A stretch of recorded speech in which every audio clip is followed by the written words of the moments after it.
Details చూస్తే Sai Krishna missing కేసులో కీలక పరిణామం చోటు చేసుకుంది. ఈ కేసులో ఇప్పటికే సస్పెండ్ అయిన సీఐ నాగరాజ్ ని సిట్ అధికారులు అరెస్టు చేశారు.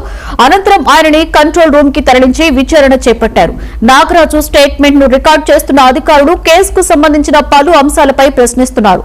విచారణ అనంతరం నాగరాజుకి వైద్య పరీక్షలు నిర్వహించి తర్వాత కోర్టులో హాజరుపరచనున్నట్లుగా సమాచారం.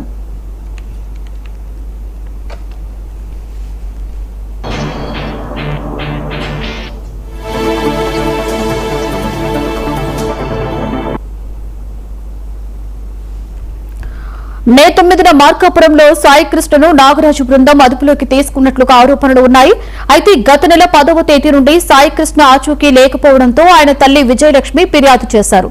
ఈ ఘటన రాష్ట్ర వ్యాప్తంగా సంచలనం సృష్టించడంతో ప్రభుత్వం సిట్ ని ఏర్పాటు చేసింది. ప్రస్తుతం సిట్ దర్యాప్తు వేగవంతం చేయగా ఈ కేసులో మరిన్ని కీలక విషయాలు వెలుగులోకి వచ్చే అవకాశాలు కనిపిస్తున్నాయి.